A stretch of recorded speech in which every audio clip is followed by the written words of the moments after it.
Muy buenos días, tengan todos y todas ustedes, comunidad birnauta de Voces por Media Calle y de mi programa Contravía. Les saluda Thais Aguilar, comunicadora y periodista, productora y conductora además del programa Contravía de esta plataforma de comunicación colaborativa. Yo les invito a que activen las notificaciones en nuestra fanpage para que les avise cada vez que tenemos un programa, porque tenemos una gran cantidad de programas de entrevistas, de entretenimiento, de información y de formación a lo largo de toda la semana, de todos los días. Todos los días tenemos programas, así que les invito a que no se los pierdan. Hablamos sobre temas como, por ejemplo, historia, derechos humanos, género y derechos de las mujeres, política, arquitectura e interiorismo, cultura, música, superación personal y creación de imagen pública y marca personal, entre otros temas. Esta mañana de lunes 17 de mayo, quiero conversar con ustedes acerca de un tema que realmente me tiene, a mí personalmente me preocupada y a muchas personas me imagino que también, y es acerca de una noticia que se dio cuenta la semana pasada sobre 2 suicidios de parte de 2 niños de 7 y 9 años en diferentes comunidades del país. Esto es una situación realmente muy preocupante que a mí personalmente me dejó muy impactada, y por ello, y para poder hablar de este tema, porque es un tema del cual solemos no hablar y a veces no hablamos correctamente, he invitado al doctor Mauricio Campos. Mauricio es psiquiatra, especialista en temas de suicidio, de prevención de suicidio.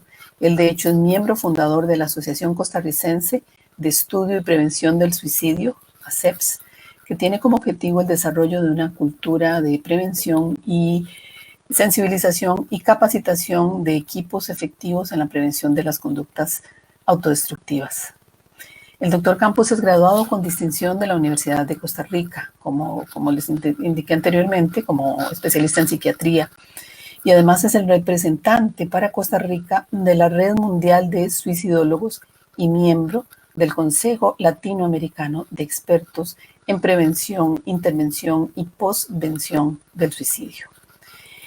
Cuenta con una amplia experiencia en el desarrollo de programas preventivos a nivel comunitario con adolescentes y población en general, apoyando a su vez como capacitador y asesor del Ministerio de Salud, de universidades nacionales, de la Caja Costarricense del Seguro Social y al Ministerio de Educación en el desarrollo de estrategias en protocolos de prevención del suicidio. Así que vamos a incorporar al doctor Campos.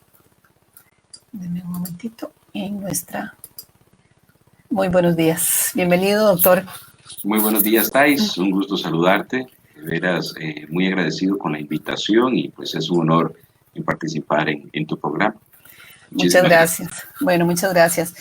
Lamentablemente, como lo veíamos incluso en una noticia que se publicó en un medio impreso hoy, al parecer hay un incremento, y bueno, de eso vamos a hablar ahora, un incremento de intentos de suicidio, ¿verdad? Y según la Organización Mundial de la Salud, más de 800,000 personas al año mueren por suicidio en todo el mundo, lo que equivale a una persona por cada 40 segundos. Y se considera como la segunda causa de muerte entre la población joven, entre los 15 y los 29 años. Así que eso dice mucho del momento histórico que estamos viviendo y lo que está provocando para que personas tan jóvenes se suiciden. Sin embargo, también hay indicios, según la OMS, de que por cada persona que se suicida hay 20 que lo han intentado. Y como les decía, está la segunda causa de muerte en esa población entre los 15 y los 29 años. Y además, a raíz de la noticia surgida la semana pasada de estos suicidios de estos 2 niños, el Colegio de Profesionales en Orientación indica que en Costa Rica por día hay un promedio de 6 menores de edad que intentan quitarse la vida. Doctor, usted lleva muchos años trabajando en este tema de la prevención y la detección del suicidio.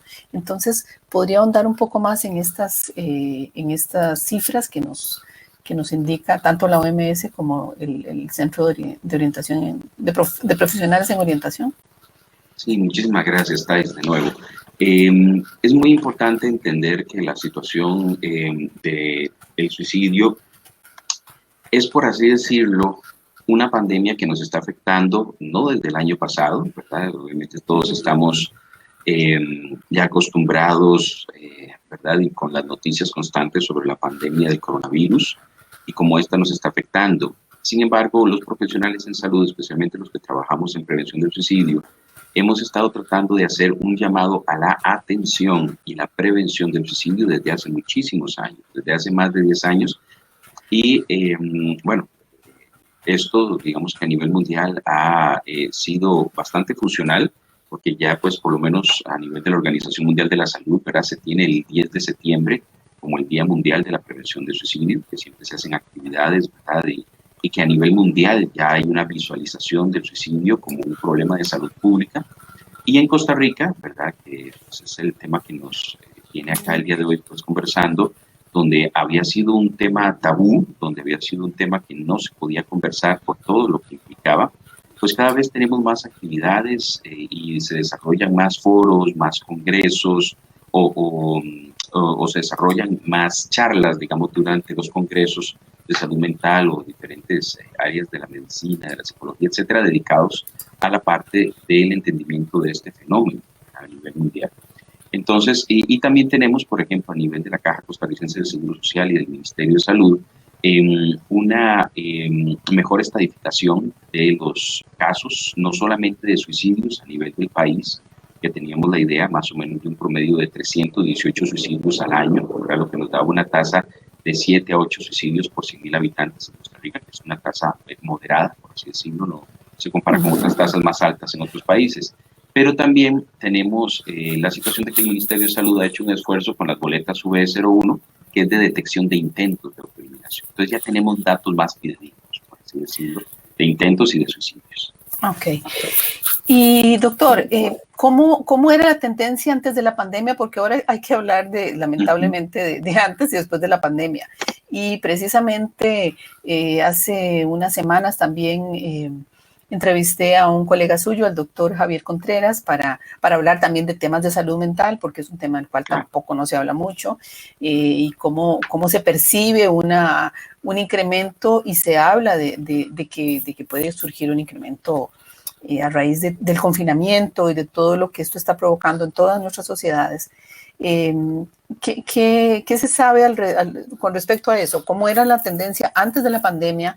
¿Qué pasó en medio de la pandemia también? Si eso incrementó o no, y cuáles son las proyecciones que tienen las asociaciones y los profesionales que trabajan en este tema con usted. Pues mira, vieras que es un fenómeno que estamos observando de cerca y que todavía no tenemos un dato específico, ¿verdad? Porque bueno, todavía por lo menos en Costa Rica estamos viviendo uno de los picos más altos a nivel de la pandemia y a nivel mundial se está observando en diferentes países, porque como esto es por oleadas, ¿verdad? Cómo está afectando, ¿verdad? Posteriormente, digamos, a esas oleadas o durante los aumentos de contagio de coronavirus a la situación del fenómeno del suicidio. Y todavía no tenemos una respuesta clara.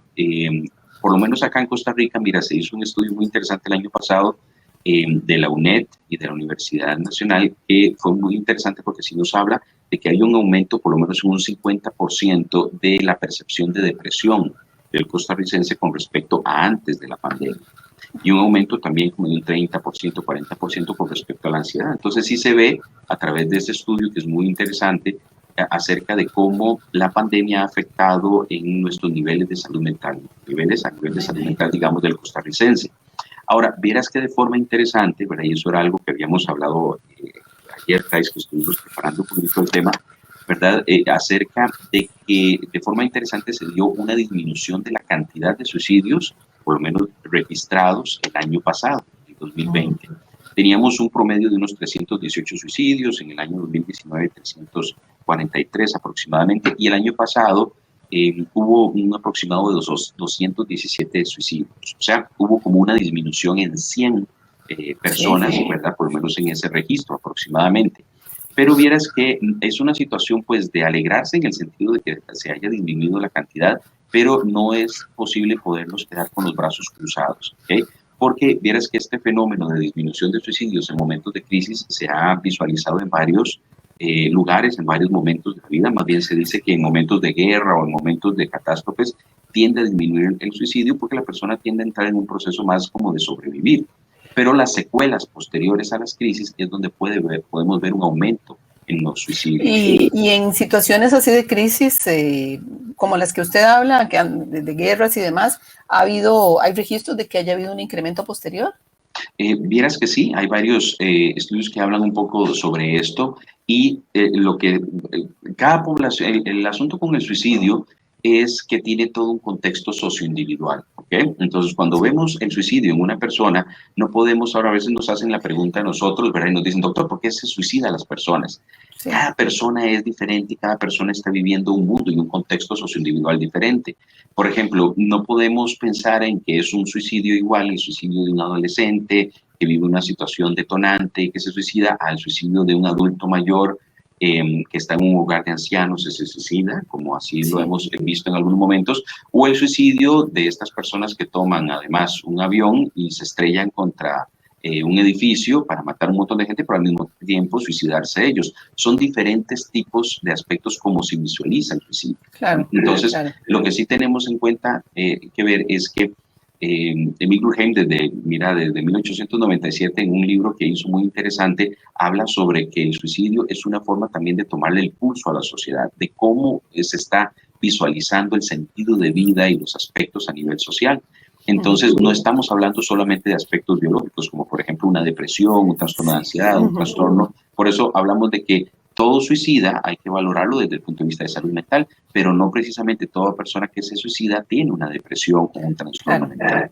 Entonces eso es uno de los mitos, creer que una persona que tenga, digamos, una depresión, que esté sufriendo una depresión o tenga ataques de ansiedad o algún otro padecimiento mental es un suicida en potencia, porque también quisiera comenzar a hablar, ya que lo estamos introduciendo, de los mitos alrededor del suicidio, ¿verdad?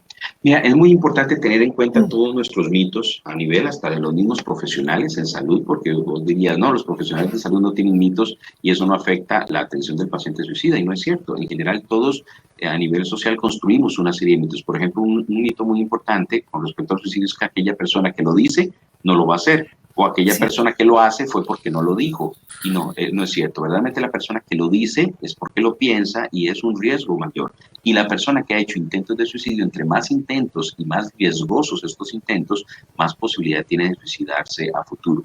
Ahora, hay 5 poblaciones de riesgo, que vieras que el doctor Pérez Barrero de Cuba pues, lo enseñó hace muchos años y siempre lo manejamos a nivel de las capacitaciones. El primer población de riesgo que es muy importante tener en cuenta son los pacientes deprimidos, porque si hay una enfermedad mental relacionada con suicidio es la depresión.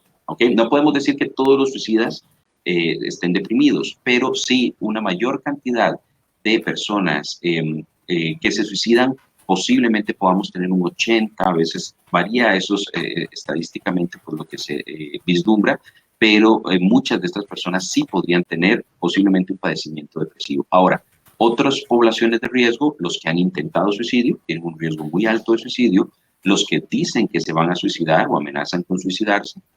La cuarta población de riesgo son las personas sobrevivientes de suicidio, tais que sobrevivientes, hablamos de que son personas que han vivido un suicidio de un familiar, de una persona cercana y que quedan muy afectados con un duelo por suicidio. Y por último, punto muy importante, la quinta población de riesgo son aquellas personas vulnerables en situación de descompensación. Y vulnerables, hablamos de pacientes, por ejemplo, psiquiátricos, un paciente con un trastorno de ansiedad, un trastorno bipolar, un trastorno esquizofrénico en descompensación. ¿Okay? Entonces, estas poblaciones tienen mayor tendencia al suicidio y por lo tanto son poblaciones de riesgo. Ok, sí, para tomarlo en cuenta, muy interesante. Claro. ¿Y por qué pueden llegar a suicidarse dos niños de tan temprana edad, de 7 y 9 años, como sucedió la semana pasada? ¿Puede deberse a alguna emoción o alguna situación límite? ¿O puede ocurrir que suceda de repente y sin advertirlo de alguna manera? O sea, Claro. porque también es parte de la información que anda por ahí, ¿verdad? Que se genera alrededor de lo que sucedió la semana pasada. Mira, eso es una situación muy compleja, verdaderamente, y muy triste, porque cuando muere una persona por suicidio es una tragedia, pero cuando muere un adolescente, un niño por suicidio, nos confronta directamente también a nosotros como sociedad de qué estamos haciendo o qué no estamos haciendo para que un niño no quiera seguir viviendo, ¿verdad?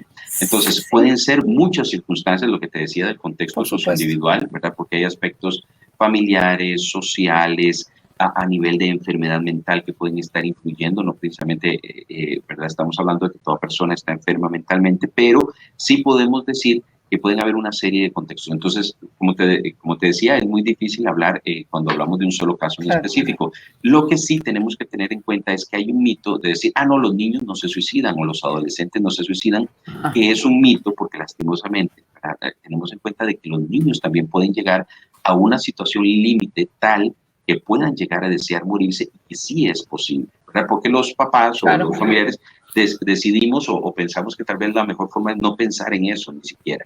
Pero muchos chicos nos están dando muchas señales, por ejemplo, las heridas de autoeliminación o cuando los chicos nos dicen, papá, ya no puedo más, ya no soporto más, pasan llorando, tristes, emocionalmente afectados, hay un cambio en sus emociones y especialmente los niños y adolescentes nos demuestran a veces los equivalentes depresivos con mucha irritabilidad. Entonces muchos papás nos traen, por ejemplo, la consulta a los chicos y dicen, doctor, es que de un tiempo para acá cambió y está muy enojado, está tirando puertas, todo le irrita.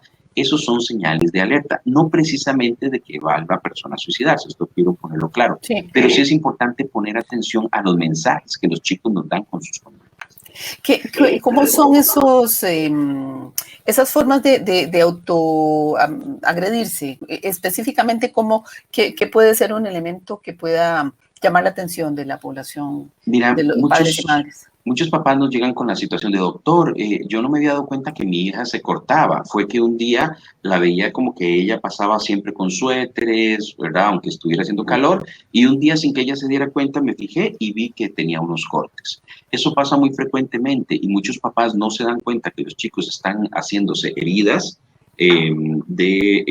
o autolesiones desde posiblemente tiempo atrás. A veces hay papás que nos dicen, doctor, ya mi hija me comentó que desde hace 1 año, 2 años venía cortándose cuando estaba muy estresada.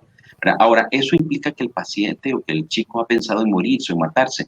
No precisamente, no, pero sí es una señal de alerta de que algo está pasando en este adolescente o en este chico que no está pudiendo manejar. Recordemos es que todos nosotros tenemos diferentes formas de manejar el estrés o el dolor o la angustia. Pensemos en cómo los adultos estamos manejando el estrés de no poder salir, de no poder ver a nuestros familiares, a todos, ¿verdad? Desde que se nos revuelva el estómago, desde que estemos comiendo más, de que de una persona se estén fumando más.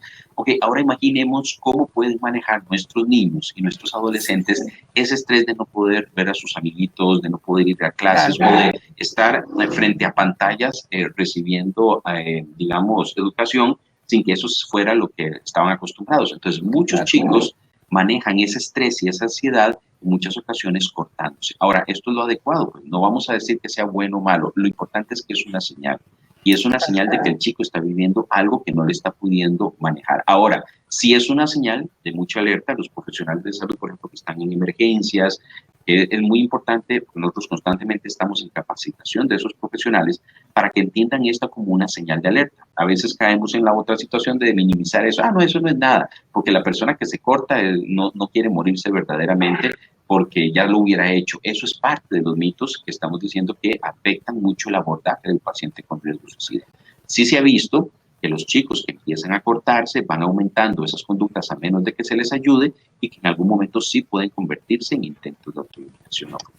Ok, entonces por el trabajo que usted ha realizado, podríamos considerar que la población, tanto de la Caja del Seguro Social como el Ministerio de Educación Pública, tienen profesionales que son capaces de detectar, porque muchas veces tal vez el papá o la mamá no lo vean como usted nos cuenta, pero que pueda ser determinado como por los profesores, las profesoras, las maestras, los maestros, porque es un sector que en eso debe estar muy alerta, ¿verdad?, de lo que está pasando con su alumnado.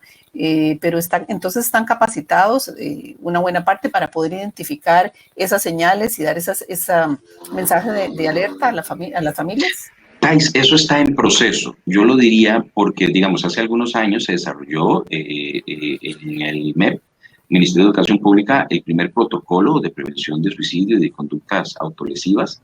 Y fue muy interesante porque nosotros participamos, ¿verdad?, en el desarrollo de ese protocolo, y aunque todavía falta mucho lo que es la capacitación y sensibilización en ese proceso, pues ya tenemos un protocolo, un primer protocolo, y la intención es seguir desarrollando protocolos a nivel de la caja, a nivel de los hospitales, a nivel de las municipalidades, a nivel de los centros de trabajo. ¿Por qué? Porque este tema, como lo decíamos, antes era tabú. Posiblemente un programa como este hace 10 años mucha gente no lo hubiera visto, pero ya ahora, sabiendo de las circunstancias y la importancia que tenemos, especialmente porque la pandemia también desató que la salud mental se pusiera también como en primera línea, porque decimos, bueno, ya sabemos lo que es una depresión, porque casi todos la hemos vivido en estos últimos por lo menos 2 años. Ansiedad, o por lo menos ansiedad. Mucha gente dice, yo no sabía que era un ataque de pánico hasta que me dio la semana pasada, doctor, y ya pude entender a mi tía, a mi abuela, que decía que tenía ataques de pánico. Bueno, entonces, en general, podemos decir que ha habido un avance, digamos, en Costa Rica. Yo pienso que sí, ¿verdad? Por ejemplo, cada 10 de septiembre se conmemora la parte de prevención de suicidio, y hay actividades, hay congresos, entonces ya podemos hablar del tema. Ahora, falta muchísimo. Claro. Y yo te digo, no solamente falta capacitación, sino falta sensibilización.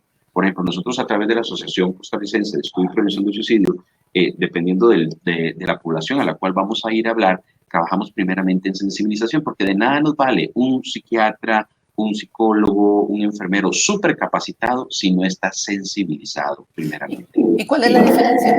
Vieras que la sensibilización es muy importante porque es lo que te abre los oídos a escuchar el mensaje detrás de la conducta suicida. No es lo mismo tratar a un chico que viene con intentos de autoeliminación y decir, no, de eso usted no se va a morir, tome tratamiento y váyase para la casa. Eso no es ser sensible a la situación que este chico, lo que decíamos del contexto socioindividual, está pasando. Claro. Escuchar verdaderamente lo que la persona nos está diciendo. Muchos chicos pueden decir, el doctor lo único que hizo fue escribir en una receta un medicamento y me mandó para la casa. No escuchó el dolor que yo tengo por dentro. Que me dejó la novia, que viví esta situación, que mis papás pasan peleando, que mis papás se divorciaron. Entonces, por ejemplo, la recomendación que nosotros damos es que a través de esa escucha se hagan equipos que verdaderamente escuchen con atención lo que el paciente nos está diciendo, no solamente los adolescentes y los niños, sino los universitarios, la gente que viene, la señora que ha vivido violencia, el señor que ha vivido agresión desde niño y que ahora está explotando. O sea, todo eso tenemos que entenderlo en el paciente que nos está diciendo, ya no quiero vivir. Bueno, ¿y por qué esta persona ha llegado a un límite de ya no querer vivir? Esa escucha es la sensibilización que te digo. No solamente es dar una receta y ya. El tratamiento es muy importante cuando hay cuadros depresivos o algún cuadro psiquiátrico que hay que tratar, pero requerimos que ojalá la parte de psiquiatría, psicología, enfermería, trabajo social, trabajemos juntos y podamos brindarle a esa persona una razón más para seguir adelante. ¿Ves? Eso es entender el asunto, claro. Exactamente, y sensibilizarnos y escuchar el mensaje detrás de la conducta. Claro. Un internauta, Alexander Loinaz, nos escribe, en Estados Unidos se ha triplicado la cantidad de suicidios en la población de 14 a 21 años en la década del 2010 al 2020 con respecto a la década anterior, que coincide con la creación de redes sociales y la adicción a ellas, en donde los jóvenes están más expuestos a la crítica y a la comparación. Y pregunta si tenemos datos en Costa Rica en ese sentido. Creo que no tengo en este momento tan específico, ¿verdad? Pero sí podemos analizar, digamos, lo que sí hemos visto en Costa Rica es que sí ha habido un aumento en la cantidad de suicidios, ¿verdad? En gente joven. Y en gente joven también. Okay. Eso es muy similar a lo que pasa a nivel mundial, ¿verdad? Él tiene total razón. Digamos, por ejemplo, en Costa Rica, la tercera y a veces llega hasta ser la segunda causa de muerte en personas jóvenes de 15 a 30 años, ¿verdad? Es el suicidio, ¿ok? ¿Por qué? Porque las personas jóvenes, especialmente cuando hablamos de adolescentes, no mueren normalmente por causas físicas, digamos, de enfermedades o de otro tipo. Por ejemplo, la primera causa de muerte en adolescentes, ¿verdad? Y personas muy jóvenes, son los accidentes de tránsito. Ahora, no sabemos cuántos accidentes de tránsito son intentos de autoeliminación y por lo tanto también caerían en la parte del suicidio, pero quedan como accidentes de tránsito, ¿verdad? Entonces, los suicidios realmente a nivel mundial se consideran como un punto muy importante de salud pública en adolescentes y personas jóvenes, porque muchas personas están muriendo en épocas donde obviamente no tendrían que morir porque no están enfermos desde ese punto de vista físico, pero sí se nos están, vamos a decir así, muriendo por suicidio, ¿verdad? Por esa parte, esa problemática o ese fenómeno que todavía no logramos entender del todo. Ahora, ha habido un aumento, sí, en Costa Rica también, y hemos visto un aumento paulatino. Por ejemplo, en el 2006 tuvimos la mayor cantidad de suicidios, por lo menos hasta hace algunos años, que eran 380 suicidios en el país, ¿verdad? Y hace algunos años, no me acuerdo si fue en el 2017 o 2016, que tuvimos un poquito más como de 390 suicidios. O sea, eso habla de más de un suicidio por día en Costa Rica. Entonces sí hemos visto un aumento. ¿Qué puede disparar los suicidios? Ustedes han logrado determinar, porque también se habla de ciertos sectores del país donde hay una tendencia, una tasa de suicidios más alta. Se habla de la zona sur de San José, la zona de Los Santos, si mal no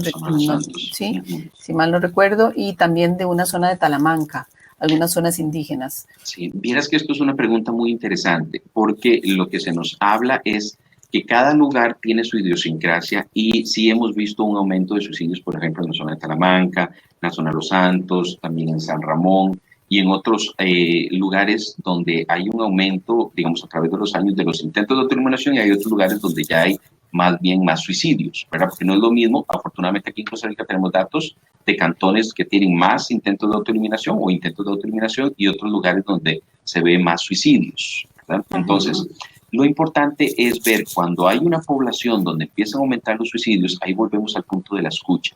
Lo importante es que la comunidad escuche y diga, bueno, ¿qué está pasando o qué nos está pasando? ¿Está bien? Entonces, lo importante es hacer planes preventivos y que en ese lugar, porque pueden haber diferentes aspectos. Por ejemplo, en la zona de Los Santos se hizo un proyecto muy interesante con la UCR y la UCR ha continuado, ¿verdad?, con ese proceso. Y yo le hacía esa pregunta a los compañeros que habían estudiado esta zona por bastante tiempo. Lo que ellos me comentaban, y ellos han podido hacer estudios muy interesantes, ¿verdad?, es que la falta de oportunidades de trabajo, la sensación de muchas personas jóvenes de que tienen que salir del lugar para prosperar, aspectos familiares, aspectos idiosincráticos del lugar podrían influir y ser detonantes, ¿verdad?, en las circunstancias de intentos de autoeliminación y suicidios. Pero lo real es que posiblemente hacer estudios en cada lugar es bastante difícil. Claro, pero sería lo ideal.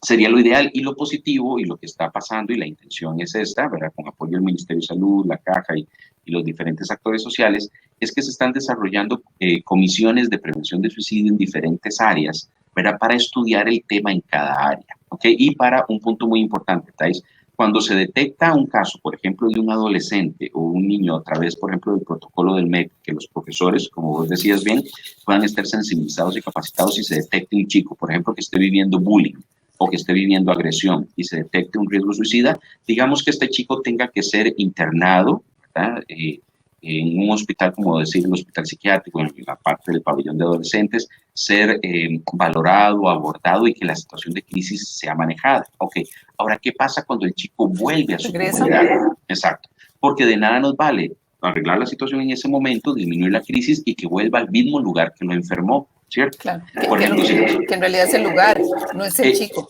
Exactamente, o sea, ese chico nos está demostrando que algo está pasando que ya no quiero vivir. Entonces, ¿qué es lo importante? Bueno, que tengamos un sistema de salud que pueda abordar bien las crisis, pero también un sistema comunitario que prevenga y que pueda detectar, bueno, ¿qué pasó con este chico? ¿Es una situación a nivel familiar? ¿Es una situación a nivel de la parte del colegio? O sea, ¿qué está pasando con este chico que está funcionando como detonante? ¿O es un trastorno, por así decirlo, a nivel de salud mental que no hemos detectado antes? Entonces, pueden haber diferentes aspectos en el contexto socioindividual de cada caso. Pero lo importante es poder trabajar en conjunto a nivel de hospitalización si es necesario, a nivel de abordaje en la clínica, en el EVAIS, abordaje psicológico, psiquiátrico de ser necesario y obviamente el abordaje comunitario y familiar. Todos tenemos que trabajar en conjunto para disminuir las tasas de suicidio. Claro, sin embargo, muchas veces una lo que ve es que hay una tendencia a no hablar de este tema, ¿verdad? Como a callarlo, a burlar, a veces puede ser a burlarse también, pero que ese tema es tabú de ocultarlo, ¿verdad? Y mucho puede suceder en localidades donde también hay esa tendencia.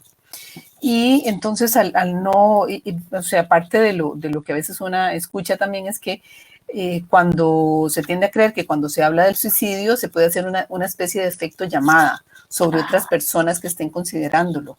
¿Es eso cierto, no? Porque también puede ser que por eso no estemos hablando lo suficientemente, además y lo suficientemente bien acerca de este problema.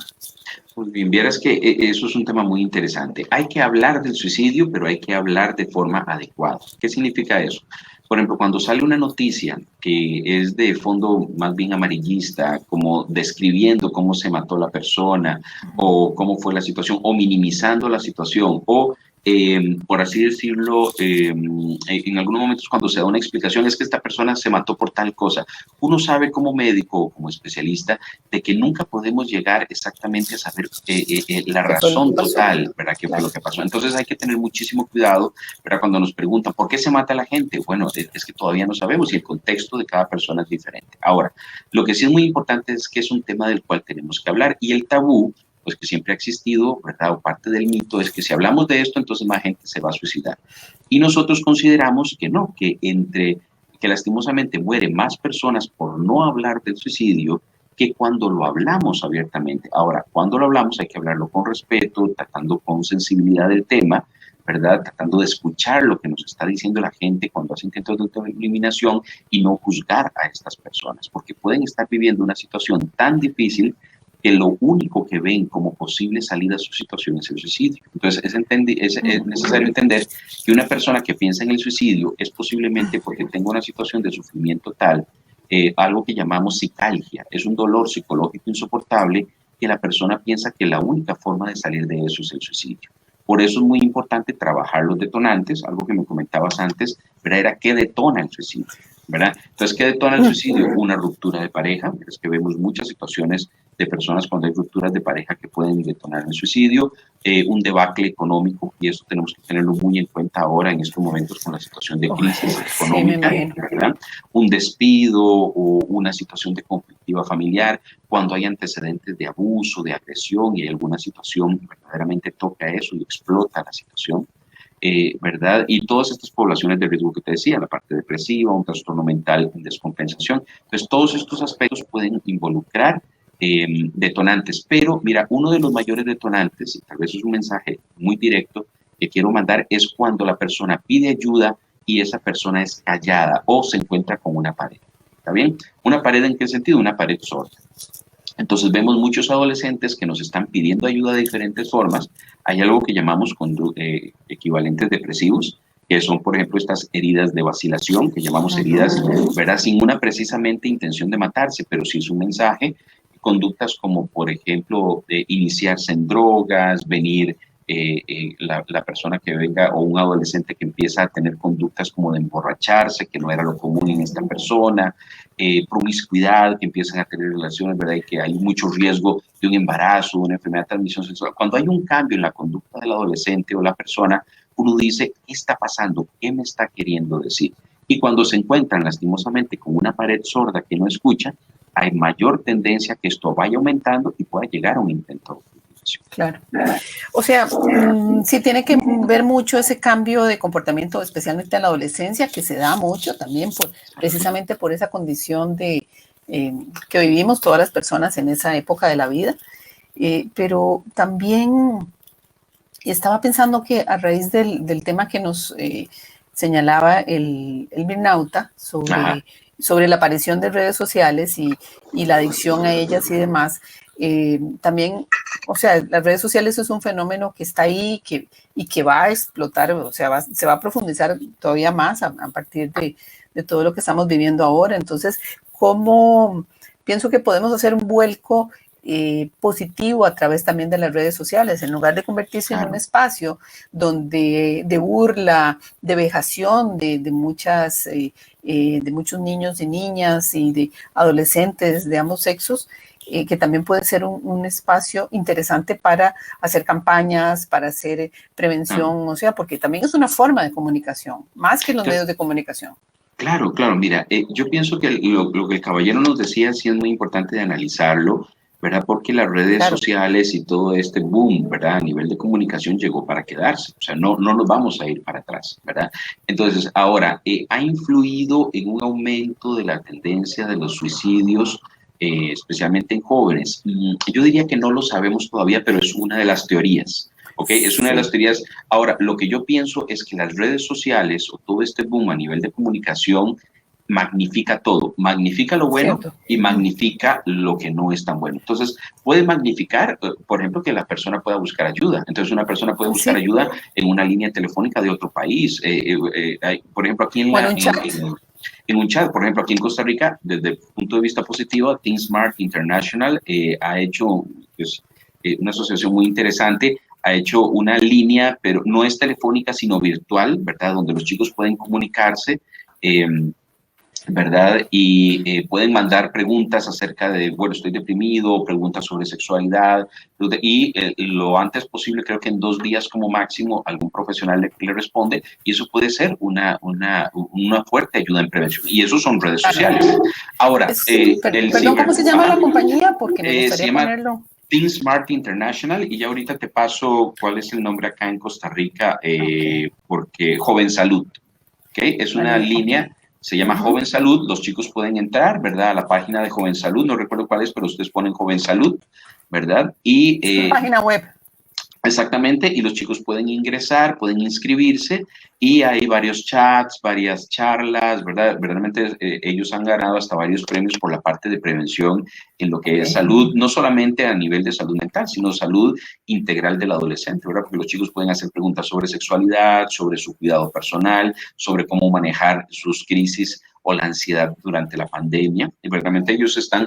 Es una buena forma de lo que dice Stais, de cómo utilizar positivamente las redes. Ahora, una situación que podemos decir, el ciberbullying ha afectado en todo esto. Bueno, uno podría pensar que en algunos casos sí, y que chicos donde ya tal vez vivían un bullying en el colegio, cuando iban al colegio, pues ya ahora se van a la casa y a través del celular los siguen bulleando, ¿verdad? Toda la tarde, toda la noche, ¿verdad? Entonces, que una persona pueda tener un contexto negativo con respecto en su contexto socioindividual, como lo hablamos, y que pueda aumentar el riesgo suicida. Ok, entonces, vuelvo al punto, la parte de comunicación y la parte de redes sociales es una herramienta, se puede utilizar para bien o se puede utilizar para mal en muchos aspectos. Entonces, lo magnifica todo. ¿Está bien? Entonces, no precisamente podríamos decir, es que las redes sociales son los culpables de que nuestros adolescentes estén tan mal.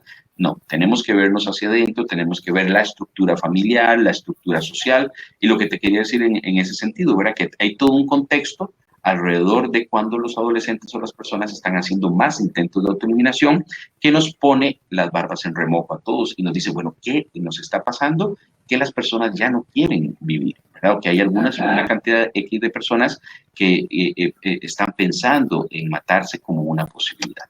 Sí.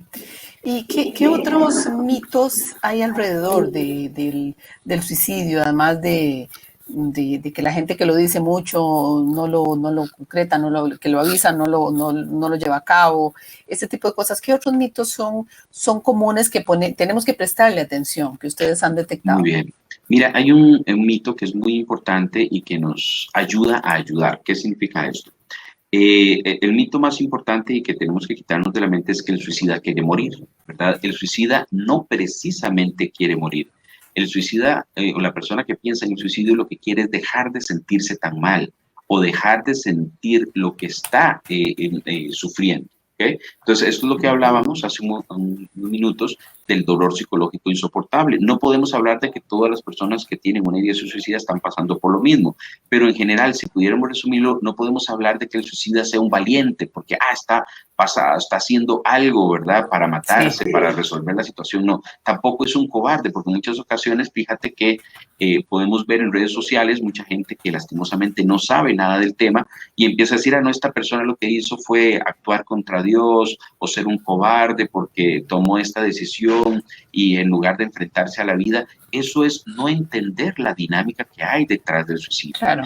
Si pudiéramos utilizar un adjetivo para la mayoría de las personas suicidas, son personas desesperadas, son personas que no encuentran ninguna otra solución para la situación que están viviendo. Entonces, por eso es muy importante, vieras, que entender esta parte del mito, porque vieras, cuando damos los cursos y damos las charlas, hablamos de estos mitos y hablamos de cómo esto nos impide en muchas ocasiones ayudar a la persona. Por ejemplo, esta tendencia a decir, no, si la persona quisiera matarse ya lo hubiera hecho, esto hace que, por ejemplo, todos nuestros esfuerzos por prevención no fueran válidos.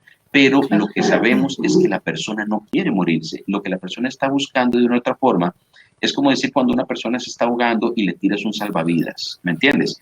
Entonces, tirar un salvavidas es agarrarse de algo que lo sostenga. Entonces, en este sentido, encontrar una persona que escuche, volvemos al punto de la escucha activa y de encontrar el mensaje, que puede ser un profesor, que puede ser un papá, que puede ser una mamá, una abuela, que puede ser un doctor, que vea un amigo, una amiga, una novia, o sea, cualquiera de nosotros. Por eso estamos trabajando mucho en lo que decimos que es el desarrollo de una red preventiva, donde la gente sea una red tan espesa que nadie se nos vaya en medio, ¿okay?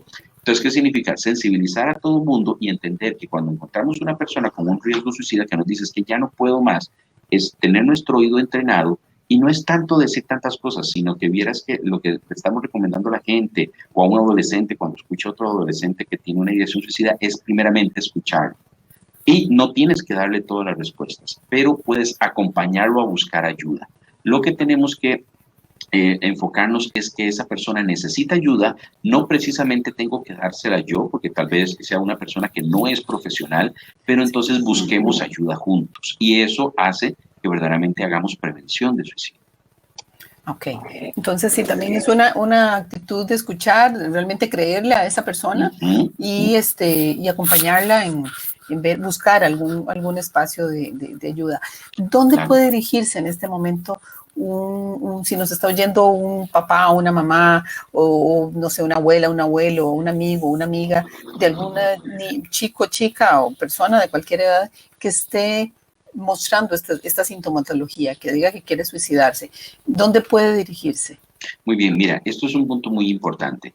En un momento que no estemos en pandemia, ¿ok? Voy a hacer varias recomendaciones. Digamos que no estuviéramos en pandemia, porque la pandemia lastimosamente también ha afectado mucho los servicios de salud. Pero en general, lo que tenemos que tener en cuenta, ¿verdad? En un momento que no estuviéramos en pandemia, siempre se le ha recomendado a las personas que si se detecta una situación de riesgo, ¿verdad? Costa Rica afortunadamente tiene un sistema de salud bastante bueno. Una persona puede ir a la clínica, al EVAIS, y lo que consideramos es que es muy posible que pueda encontrar un profesional en salud que entienda esta situación, que pueda valorar el riesgo y pueda valorar si es una persona que requiere una atención psicológica, que posiblemente sea así, una atención en trabajo social o en algunos casos valorar un riesgo y hasta valorar la posibilidad hasta de un internamiento si fuera necesario.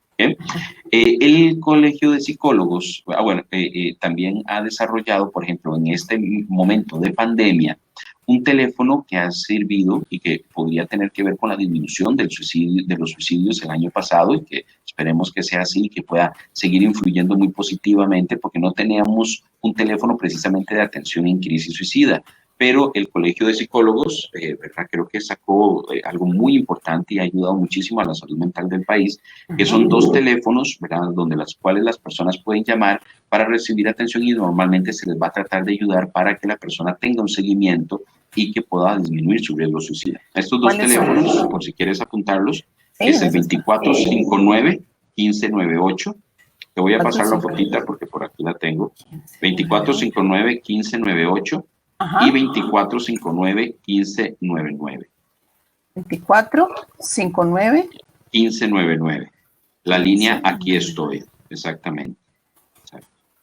Entonces, De atención específicamente a situaciones de suicidio o de cualquier situación de salud mental. De salud mental, y también ellos están dando apoyo, ¿verdad?, con respecto a situaciones de la pandemia y todo esto, pero en general. Ahora, una persona con algún tipo de riesgo puede llamar al 911 y del 911 también es redirigida a veces a esta línea o también a una línea que tiene el Hospital Nacional Psiquiátrico, que también, ¿verdad?, ha luchado por la prevención y que verdaderamente ahora tiene psicólogos clínicos atendiendo líneas de intervención en crisis, ¿verdad? Y personas que están constantemente en capacitación y que cada vez, ¿verdad?, sabemos que pueden hacer un buen manejo de este tipo de circunstancias. Ahora, tenemos que tener en cuenta que en estos momentos de pandemia, la mayoría de los recursos, no solamente en Costa Rica, sino a nivel mundial, están dirigidas a la atención de la situación de riesgo, ¿verdad?, por el COVID.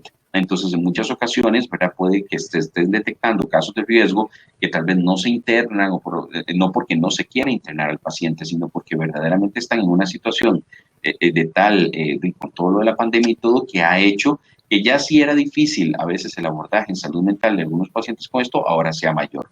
Entonces, la recomendación que se les hace a las personas es que traten de buscar la mejor atención. Ahora, afortunadamente, ¿verdad?, hay muchos psicólogos, muchos profesionales y todo que también están dando la atención vía virtual, y que yo creo que la telemedicina, ¿verdad?, va a ser un beneficio muy importante a nivel de salud mental a nivel mundial. Esto era algo que nosotros no teníamos en cuenta antes, ¿verdad? Por ejemplo, todos mis pacientes venían aquí a la clínica, se les atendía lo mejor posible, ¿verdad? Pero ahora mucha gente ya no tiene que venir a la clínica presencialmente, sino que se atiende gente, que te digo, de Guanacaste, de Parrita, de Punta Arenas, y que dice: doctor, es lo mejor que nos ha pasado, porque ya no tenemos que desplazarnos hacia su consultorio. Que les resultaba carísimo, además. Claro, claro, y entonces eso se convertía en una barrera, y nuestra barrera, es interesante lo que hablábamos, Thais, era una barrera mental, ¿verdad? De que el paciente no se podía atender virtualmente, y no, sí se puede atender, y se puede atender de forma de calidad, ¿verdad? Y darle ese beneficio. Entonces, lo que se le recomienda a los pacientes es que busquen, que encuentren profesionales que puedan ayudarles en esos tipos de diferentes de situaciones de crisis. Porque sí se puede abordar una persona en crisis suicida a tiempo, y poder rescatarla de una situación de ideación suicida. Ahora, lo que más recomendamos, Thais, es la prevención. O sea, que no esperemos que los chicos se corten, que no esperemos que los chicos empiecen a llegarnos borrachos o con adicciones. Sí, que no con conductas extremas, de esos que una ve que están como en conductas autodestructivas, se nota mucho. Exactamente, y recordemos que ahora con lo de la pandemia, lastimosamente, posiblemente este tipo de conductas van a aflorar o aumentar. Yo lo que les digo a mis pacientes, o cuando damos una charla de estas, es que lo que estamos evidenciando es que la salud mental no estaba bien, estaba afectada. Y lo que hace la pandemia es como decir, como un estudio, lo que hace la pandemia, y tenemos que aprender de esto, exacto, es como si fuera digamos, el fósforo que encendió la mecha, pero todo la situación de bomba estaba ahí ya. Sí, eso me decía el doctor Contreras, fue muy enfático en eso, o sea, ya veníamos mal. Solo que, claro, esto lo exacerbó todo de muchas formas, para bien, diría yo, porque en el fondo, pues, que haya sucedido eso, si no, no estaríamos hablando de este tema, no estaríamos tratando, pues, de brindando esos servicios que ahora se dan en línea, que me parece que es muchísimo mejor. O sea, yo creo que eso es una de los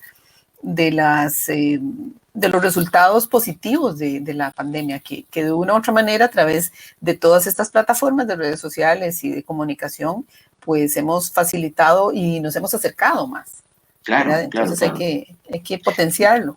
Que eso es la parte positiva de todo esto, ¿verdad? Que vos estás allá en España, yo estoy aquí en Costa Rica, estamos pudiendo hablar, conversar del tema. Nosotros como profesionales nos estamos capacitando constantemente con investigaciones que están allá en España, en Estados Unidos. Entonces, estamos comprendiendo más. Vieras qué interesante, pero yo pienso que el tema de salud mental va a tener un impulso muy importante como factor positivo posterior a todo esto del COVID. Vamos a entender más y vamos a saber, y yo creo que era muy importante a nivel de salud, ¿verdad? Porque se dice siempre que la salud mental ha sido la cenicienta de la salud, ¿verdad? Por muchísimos años. Y ¿sabes qué pasa, Thais? Cuando yo daba clases con los profesionales futuros médicos, yo les decía, cuando vieras qué interesante, porque estaba trabajando con los médicos, ¿verdad? Y dándoles clases sobre depresión y todo, y yo les decía, puede que ninguno de ustedes, y ojalá que no, lleguen a tener la necesidad de un cardiólogo, puede que ninguno de ustedes tenga la necesidad de un gastroenterólogo, porque toda su vida la pasen bien y no lleguen a tener un problema cardíaco, un problema gastroenterólogo, un problema renal. Pero a nivel de problemas en salud mental, Thais, la verdad es que todos hemos tenido nuestra salud mental más o menos afectada en diferentes momentos de nuestra vida. Entonces, todos hemos necesitado en algún momento alguien a nivel de psicoterapia, de apoyo, de tratamiento, de educación. Entonces, la salud, lo que pasa es que la salud mental tendemos a esconderla debajo de la alfombra, aunque se nos hagan molotes. Muy estigmatizada. Claro, claro, claro. Sí, lastimosamente porque, no, yo te puedo recomendar a vos un cardiólogo sin problema o un neurólogo, ¿verdad? Es más, mucha gente que requiere un psiquiatra va al neurólogo. ¿Verdad? ¿Por qué? Porque es más bonito, ¿verdad? De una u otra forma, porque todavía tenemos visualizado negativamente la parte y la acción del psiquiatra. El psiquiatra atiende constantemente depresión y ansiedad, que son los mayores trastornos de salud mental que hay a nivel del mundo. ¿Está bien? Entonces, no hay problema. Claro. Exactamente. Entonces, ir al psiquiatra, ir al psicólogo, ir al profesional en salud mental debe considerarse a futuro como ir al dentista. Es parte de nuestra salud integral. Claro, hay que sacar las caries las caries que nos carcomen la paz mental y la paz espiritual y emocional. De adentro, sí, definitivamente. Pero no, bueno, dice otra bernauta, Lucía Boscolo, que está saliendo el polvo y la mugre que estaba escondida bajo la alfombra. Sí, y a veces esa parte es dura, ¿verdad? Es como cuando decimos, tenemos una herida ahí, que le pusimos una curita y ya esa herida está ya doliéndonos, ya está inflamada, ahí está infectada hace rato, ¿verdad? Y lo que hicimos es quitarle la curita y decir, mira, qué mal que estaba esto. Sí, entonces, viéndolo positivamente, yo creo que la frase que me dijeron hace unos días, importaba la salud mental. Claro que importaba, y lo estamos viendo todos ya. Mira, cuán importante era salir, cuán importante era recibir sol, cuán importante eran nuestros familiares, todos esos aspectos. El afecto, el relacionarse con otras personas, el arte. Es muy importante. El estudio, los chicos están apreciando mucho el ir a la escuela, ¿verdad? Claro, el socializar con otros, en grupo, en fin, todo lo que creíamos que no tenía valor, resulta que sí tiene, y mucho. Y bueno, claro, y mira, yo creo que es muy importante sacar nuestra resiliencia, nuestra capacidad de salir adelante, porque creo que la única forma de salir de esto es ver las cosas positivas que nos va a dejar. Me acuerdo que mi hija de 7 años estaba llorando ayer porque no iba a poder ir a la escuela, ¿verdad? Porque por prevención, ¿verdad? No se les está enviando. Y entonces sacar lo positivo de, bueno, mira, en algún momento no querías ir a la escuela y ahora más bien quieres ir a ver a tus compañeritos. Bueno, va a llegar el momento donde vuelvas a la escuela, donde vuelvas a tus compañeritos y más bien vas a apreciar más. Y claro, el día que ella vuelva a la escuela la va a ver bellísima, ¿verdad? Claro. Entonces sacar eso positivo.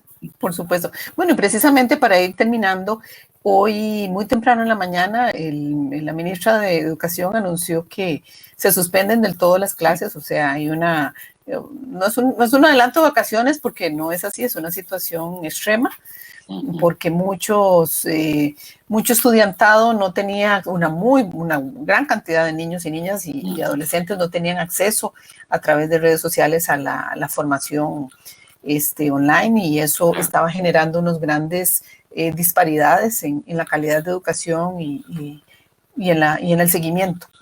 Claro. Que eso podría, digamos, afectar, no vamos a hablar de suicidio, sino más bien la salud mental. Entonces, de toda esta población joven, ¿qué podemos hacer? ¿Qué pueden hacer los papás y las mamás en espacios a veces reducidos, un poco estrechos, y tal vez en situaciones económicas adversas?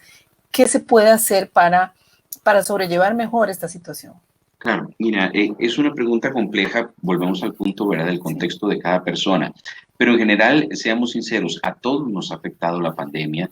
De una u otra forma ha hecho que las familias tengan que concentrarse en sí mismas, y es lo que hablaban, y por lo cual yo pienso que el mismo Ministerio de Educación y todo no había tomado la decisión previa de que se sabía que los chicos en los colegios, en las escuelas, al salir, al ir, de una u otra forma hay cierta protección ahí, ¿verdad? Cierta visualización de los profesores y todo. Se ha visto un aumento de la violencia, de la agresión y de las circunstancias negativas, a veces en muchas familias. Volvemos al punto donde se evidencia lo que ya estaba mal, nada más que la pandemia lo aumenta. Ahora, yo abogo a la situación de sacar nuestra propia resiliencia, con los chicos, por ejemplo, bueno, yo tengo 2 niñas pequeñas y es muy interesante porque uno tiene que ver de qué forma, ¿verdad?, trabajamos para que el ambiente familiar, si no podemos salir o si podemos salir a algún lugar muy protegido, ojalá verde, con zonas verdes y todo, maravilloso, pero si tenemos que quedarnos en casa, ver de qué forma hacemos para, ¿qué te digo? Ayer hicimos un pequeño ejercicio de disfrute del silencio. Y vieras qué interesante, lo sacó la mamá, decía, ya no puedo más, vamos a tener que guardar silencio, y guardamos silencio por 30 minutos, ¿verdad? Y lo convertimos en un juego muy interesante, y fue sacar resiliencia, ¿me entiendes? Sacar de un ratito, y vieras que yo creo que todos lo disfrutamos, sacar un ratito de silencio, entonces nos hablábamos en señas, lo convertimos en un juego, las chicas lo disfrutaron mucho, entonces te digo que vamos a tener que, así como somos los seres humanos de capaces para hacer cualquier cosa, ¿verdad? A veces negativa, saquemos esa mentalidad, esa resiliencia que tenemos, esa capacidad para sacar cosas positivas de cada uno de estos, de jugar con los chicos, de leerles, de empezar. No necesitamos chicos que estén alegres todo el tiempo, ellos también pueden llorar, ellos también viven un duelo, ellos también estar tristes, claro que es una mala señal. Sí. No es una mala señal. Entonces, por ejemplo, ayer estaba hablando con un compañero que tiene 2 chicos pequeños y entonces son chicos muy inquietos, ¿verdad? Entonces se le lanzan encima, entonces le dije, mira, lo que vas a tener que hacer es jugar a las luchas con ellos. Entonces van a hacer un ring y de ahí entonces el otro es el espectador y él va a jugar con el otro, ¿verdad? Y hacer la lucha y todo, porque la intención es que sea ese proceso como de acompañamiento con ellos y de entender nosotros mismos que también nosotros estamos pasando por un proceso de duelo, trabajar con los mismos chicos ese mismo proceso de duelo, ¿verdad? Y acompañarnos juntos. Bueno, y a tu compañero le va a ayudar para subir condición física, me imagino. Totalmente. No, eso era parte de, ¿verdad? Que hagamos todos aeróbics. Bueno, afortunadamente las redes sociales nos dan un montón de posibilidades. Un montón. Sí, llenos, o sea, no podemos engordarnos ni salir ni aflojarnos porque en realidad hay mucha oferta. Pero bueno, ha sido muy importante esta entrevista. Muchísimas gracias por todos los consejos y esperemos pues invitarte más adelante para hablar de algunos otros temas relacionados también con este trabajo de prevención y demás, ahondar un poquito más, porque creo que vamos a tener que retomarlo ya cuando pasemos esta tercera ola que nos está afectando en Costa Rica y cuando vayan las cosas pues cediendo un poco más para volver a otra vida diferente que vaya a surgir después de la pandemia. Claro, muchísimas gracias de veras por la invitación, Thais, y quisiera terminar con un último mensaje, que sepamos que la prevención del suicidio se puede hacer, pero empieza rompiendo el silencio. Lastimosamente, ¿verdad? El suicidio ha sido silenciado y nace a través del silencio, a través de todo eso que no se puede hablar. Entonces, rompiendo el silencio es como podemos hacer prevención del suicidio. Excelente. Bueno, ahí compartimos los números de teléfono y pueden volver a ver pues nuevamente revisar este video más adelante en la plataforma y nos esperamos también más tarde a las 4 de la tarde en un café con Odette. Así que tengan una muy feliz semana y muchísimas gracias al doctor Campos por habernos acompañado hoy. Muchísimas gracias, Thais, de veras, por la invitación. Gracias. Ok, hasta luego.